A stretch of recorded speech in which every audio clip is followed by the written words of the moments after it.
Of the court is resumed. An issue has arisen because a request for a subpoena duces tecum and a subpoena testificandum against Chief Justice Corona, his wife and children and son-in-law were requested, and the chair ruled to deny the request.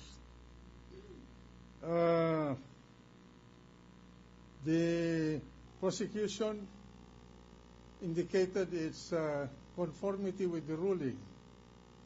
Nevertheless, a member of the chamber of the Senate objected, in effect, to the ruling of the chair, and so the chair asked the member of the Senate whether he wanted the House to be divided. And the chair has decided to divide the House in order that the matter be decided by the Senate sitting as an impeachment court.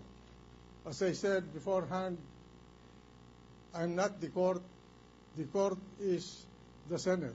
And so therefore, I will now ask for a division of the House on this issue. And so I ask the Secretary to call for a vote. All those in favor of the ruling of the chair say ayes. Not in favor. And those not in favor of the ruling of the chair say nays. What is it? About raising of the hands. All those in favor of the ruling of the chair, raise your hands.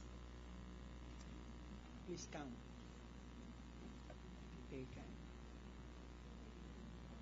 Okay. Those not in favor of the ruling of the chair, raise your hands. What is the result of the voting? So 14 in favor of the ruling of the chair, 6 not in favor. So the ruling of the chair is sustained, and so it stays as a ruling of the Senate. Thank you. Majority Floor Leader. Thank you, Mr. President.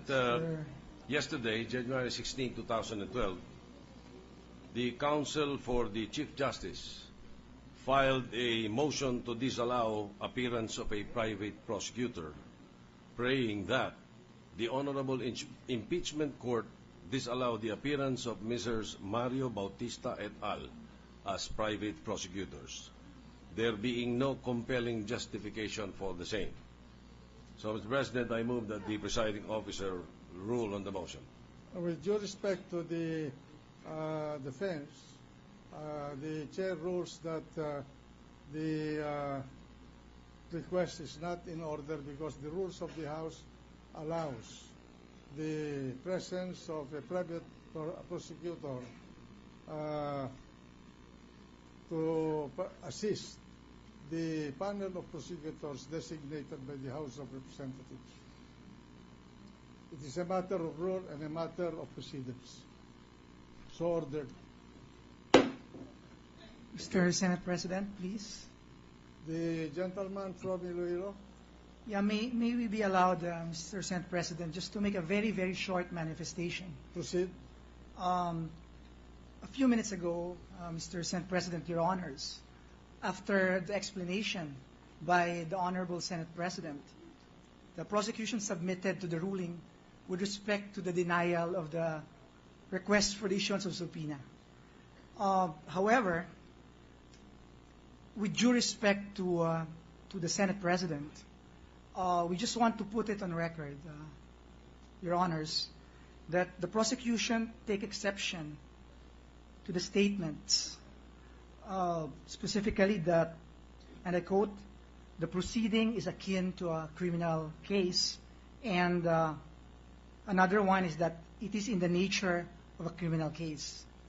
With due respect again, Mr. Senate President and ladies and gentlemen of the Senate, it is the position of the prosecution that the impeachment proceeding is not akin to a criminal case, nor is it a proceeding in the nature of a criminal case, but our position is that the impeachment proceeding is sui generis, or it is like no other.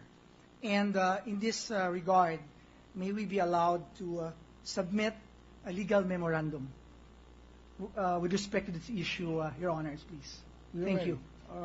But I would like to read into the record the reason why the chair has stated that it is akin to a criminal case. Just for the record.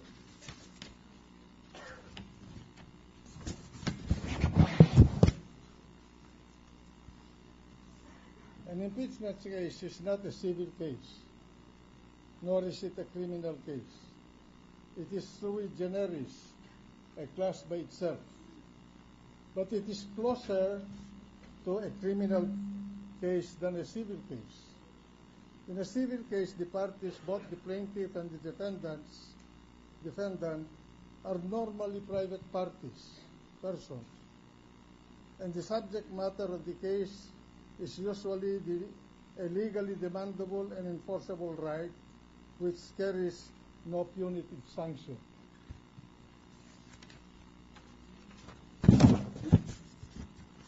In a criminal case, the direct complainant is the people of the Philippines, and the case invariably involves a legally punishable conduct which carries a punitive sanction, like loss of freedom or imposition of economic burden. In an impeachment case, the people of the Philippines are only indirect complainants. They delegated in their constitution the exclusive power to initiate all cases of impeachment. They delegated it to the House of Representatives composed by their elected representatives. An impeachment case carries a punitive sanction which is limited to the removal from office and disqualification to hold any public office under the Republic of the Philippines by the official charge. The criminal character of an impeachment case is exemplified by the fact that the person charged has to be informed of the charges against him, that he has to plead guilty or not guilty to the charges, and that, quote, the party convicted, this is section 3(7) of the Article 11 of the 1987 Constitution, shall nevertheless be liable and subject to prosecution, trial, and punishment according to law. I just want to put that into the record. That is the opinion of the presiding officer. Majority Floor Leader. Yeah, Your Honors, may we just ask what's the source of the material just read by... This is the product of my own mind. Okay. Thank you, Your Honor. Majority Floor Leader. Thank you, Mr. President. We are now ready for the presentation of evidence by the prosecution. This prosecution may proceed.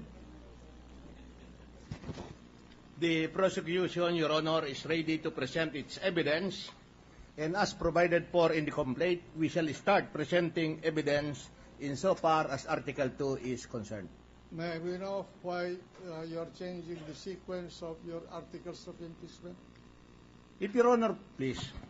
It is a basic truism, insofar as the practice of law is concerned, that a party presenting evidence has the power to determine what would be the order of presentation of evidence. In the complaint, there are 8 articles pertaining to impeachment. And insofar as Article 2 is concerned, it deals with the SALN, with the ill-gotten wealth of the respondent.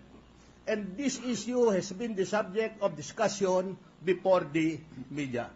No less than the respondent has stated that he owns only 5 properties. On the other hand, there has been an allegation that there is a claim. Wait a minute, Counsel. The presiding officer is asking, may you please state why you are changing the sequence of your articles of impeachment? Yes, that's why may I be permitted to complete.